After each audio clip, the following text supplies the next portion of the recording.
So, what comes to mind when we say superpowers? I'm sure you just thought about Batman, Superman, Flash, Spider-Man, Hulk, and the whole bunch.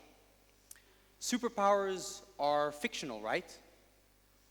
Because all these guys are for sure. Now, let's be honest. When we were kids, our role models were not real. They were our superheroes or supervillains, for some of us, from our favorite movies, TV shows, and comics. But one single reason we thought that they were so cool is because those superpowers. I'm sure every single one of us at some point in life was like, what if I had that one superpower?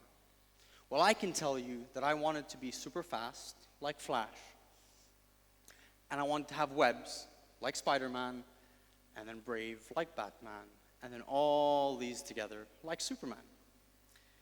Yes, I was very ambitious from the get-go, so don't judge. As life went on and we got older, we forgot about those dreams. We got busy, whether it is with our studies, our jobs, families, and other regular life commitments. Now, what if I told you that there are superpowers outside of science fiction? Don't get too excited. I won't teach you how to fly or be invisible. However, I'll tell you this. Regular and sometimes very boring skills can be superpowers. Just take a look at some of the most successful people in our time. Granted, they are not superheroes, they don't wear capes, but there are people that have changed and revolutionized the world that we know today. How did they get to where they are is by recognizing unique skills and abilities they possess. What's the secret all of them had in common? You've probably guessed it. Networking.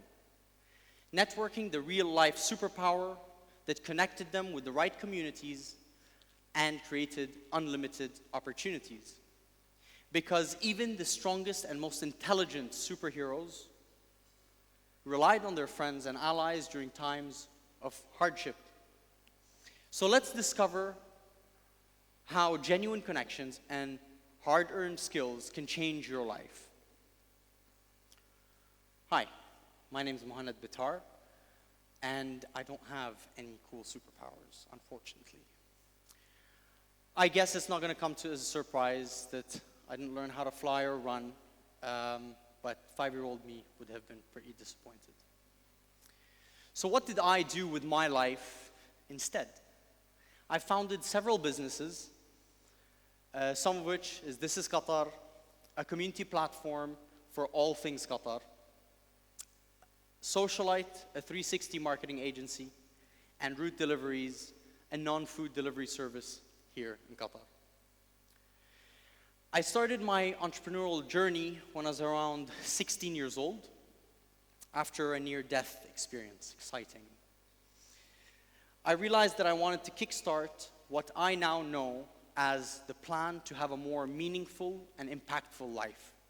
And I never looked back since. My motivation came from the urge to always challenge myself, because I actually had a lot of self-doubt on whether or not I could have an impact or not. I am extremely hard on myself, and I keep elevating my own standards. But on the bright side, that also means that I worked hard on myself, amongst many things, and I want to highlight a key point. A superpower that I have attained, which has helped me mature as a person and grow my businesses and stay motivated and keep going at times of hardship. I'd like to hope that today I'll be able to have an impact and be insightful to those of you listening and watching. Almost a decade later, I can tell you, being an entrepreneur is not as fun as it seems, nor as easy. I have set some goals that I want to achieve by a certain time. Until today, believe it or not, I am nowhere near achieving them. And the trick is that I keep myself focused on what matters, and every action that I take, it always needs to contribute towards that goal. Thinking about my journey so far, I can share a ton of things that I did right, and some things that I wish I did differently. But one element I am really proud of on this journey is the people I've met along the way, my network, my community, my web, the people who have helped me get to where I am, good and bad, and some of whom are with us here today. My network was built organically across many years and different life stages. I didn't really plan it, nor was I even aware of it. But this made me realize that it played a crucial role in my personal and professional life. And it kind of came naturally to me because I believe I'm a people's person. I think so. Although I used it in an immature and naive way at the beginning, I didn't really know how to introduce myself, how to build a strong, meaningful connection with people, and for the life of me, I could not find the difference between friends and business associates. We all have networking skills. We all network every single day. And if you think you don't, I'm very sorry to say, but you're wrong. You just do it differently. We all do it in our own way. Networking itself is a form of communication, connection, and building relationships with people. This applies to your family, friends, colleagues, business partners, contractors, vendors, waiters at a restaurant, and even household help. Yes, you can't control people around you, but you can control how you interact with them, which will determine the relationship you have with them. Well, because every person is different, and so is every relationship, the only way you can move forward with new connections is by building genuine relationships, being very genuine about it and authentic. I've summed this up in a very simple process which has helped me connect with all sorts of people, anywhere, anytime. Today, I want to show you 4 simple steps that I believe will help you polish your network and connect with people anywhere. These can be applied in all forms, online and offline, for different purposes, both professionally and personally. I call this the 4 M's of networking. It should be up here, yeah. So let's start with the first M. Start with meet. Sounds pretty simple. So in order to network, you have to meet people. But why is this so hard for so many of us? Each one of us has a different reason, but first and foremost, it's because of the uncertainty of how it's going to go. You will meet different people in different situations, and it could be personal social gatherings, business meetings, public events, meeting the valet at a restaurant, just to name a few. Uncertainty or fear of rejection or pure awkwardness, we've all been in these situations, are amongst the top reasons why we avoid conversation with strangers. However, this is where we can prepare ourselves as much as possible to deal with these uncertainties. And trust me, the more you do it, the less scared you become. I haven't been on stage for a while. I was worried about today, but it's okay. So, like anything, practice makes perfect. So how can you prepare to meet someone that you know nothing about? There's no perfect formula. However, there's a few things you could do to be more confident and prepared build that best first impression. How? Know how to introduce yourself in a brief and concise manner. You need to be able to listen and drive the conversation by asking questions and joining small talk. Paying attention to details is key, as you might be able to find something that will help you break the ice and facilitate a conversation with more confidence and reduce that awkwardness. This in turn can make that connection even smoother. This is something I personally struggled with from the very beginning of my entrepreneurial journey. I didn't know what to say, how to introduce myself, and what I did without confusing the person in front of me. It doesn't matter if you're in person or online, if you have any social context about them or not. Showing the person in front of you that respect and attention can go a long way. Though, be prepared that not all of your relationships will pass through that initial stage. They will not progress further. It's okay, and there's no need to force it. We meet people every single day, but only a few become part of our network.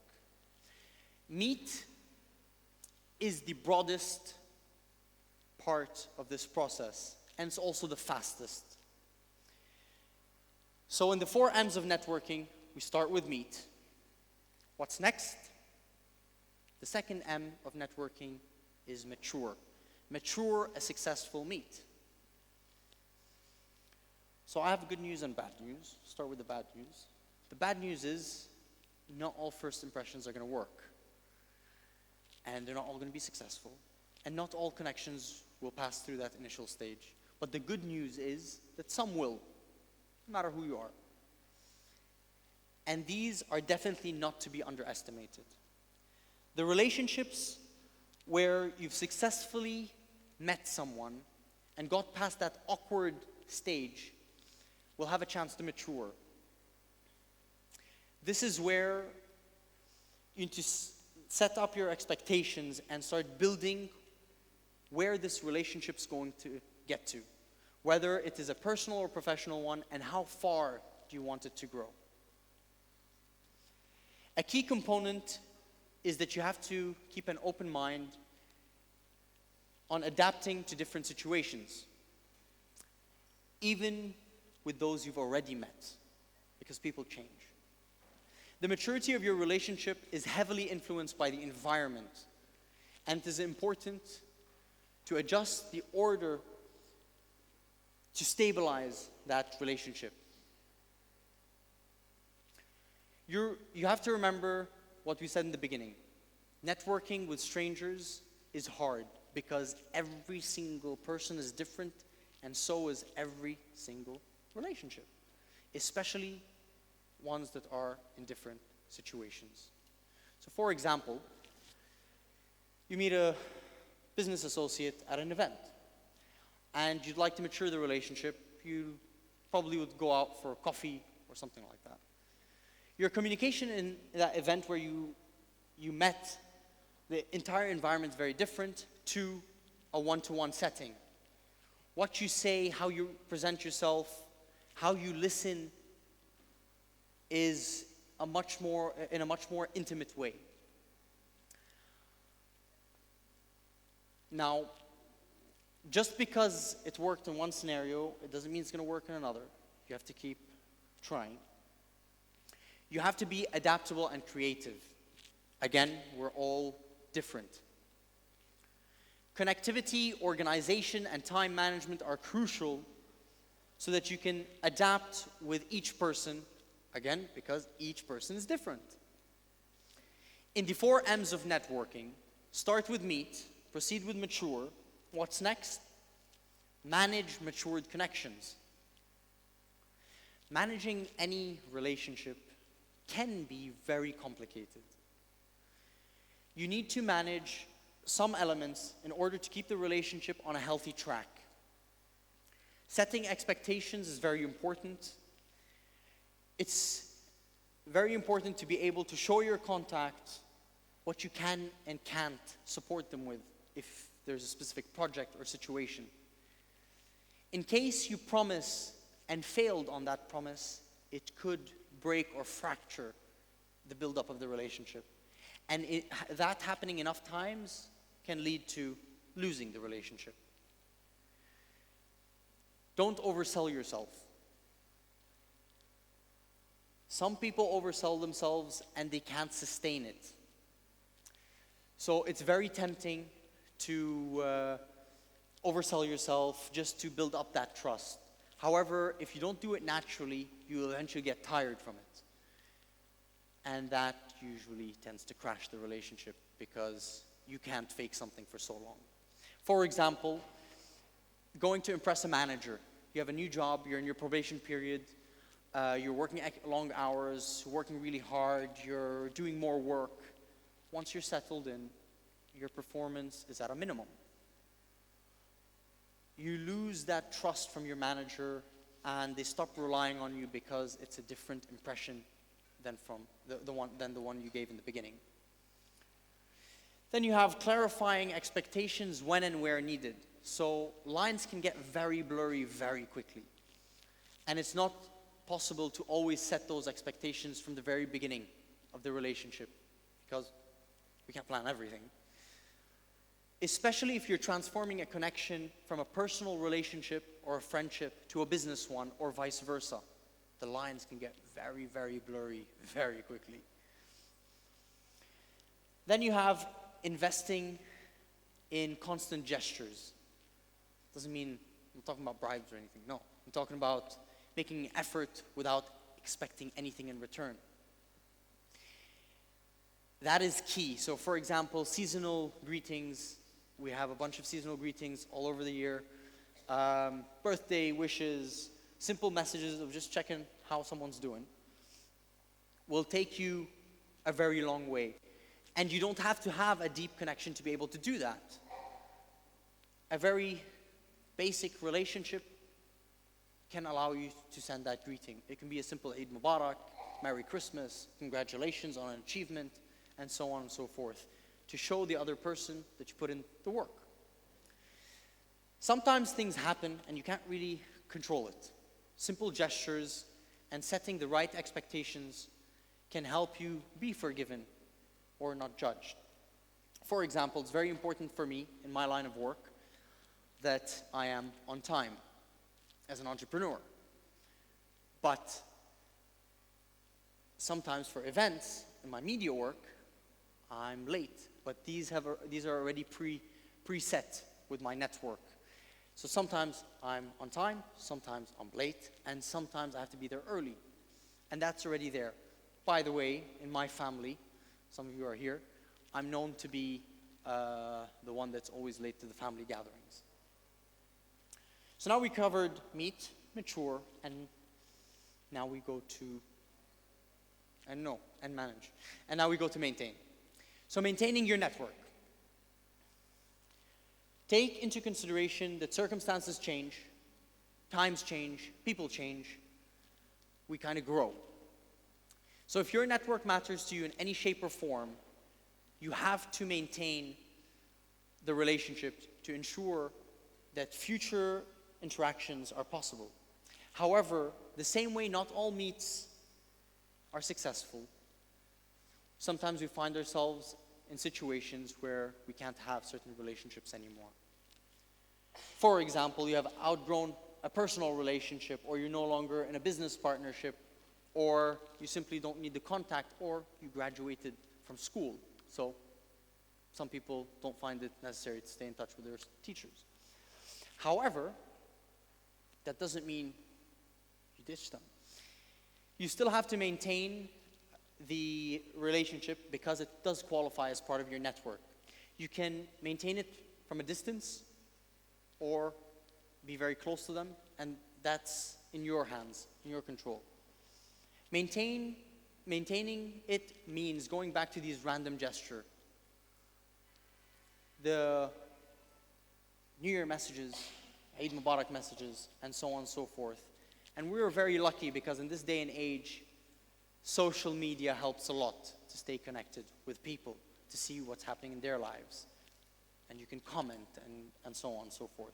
You have other applications such as your calendars, notes, and other tools that can help you do so efficiently and more systematically as your network grows. You just need to find what's best for you. Maintenance of a network is the last step. However, it is a never-ending one. As long as the relationship is on, you keep doing it. That's why it has that pointy edge. It's like it never finishes. So, the 4 M's of networking: meet, mature, manage, and maintain. Although this framework is very simple, there are many crucial fundamentals you need to keep in mind, such as having good communication skills, positive attitude, good energy, and simply just being kind. Networking is an important superpower that enables you to be exposed to opportunities, exciting experiences, and most importantly, knowledge and insights. And these are not necessarily handed to you unless you make an effort to acquire them. I am proud to say that my network makes me feel a little bit like my favorite superheroes. And my network gives me the strength. Life is long, and who knows, maybe I'll learn another impressive superpower, and I'll be back here to tell you guys about it. But for today, as a 26-year-old entrepreneur who heavily values his network, my message to you all is make an effort to build relationships, to learn, to grow individually, and to eventually give back and teach. Just to clarify, my talk today is about networking. However, you probably have your own superpower. Today I'm here telling you about mine and how you can acquire it. But I hope this removes any boundaries in your minds to push you to find out what your own superpower is. Start today, go out, meet people, build your network, and thank you very much for your time. My name is Mohannad Bitar, also known as Mr. TIQ online, and it was a pleasure to meet all of you today.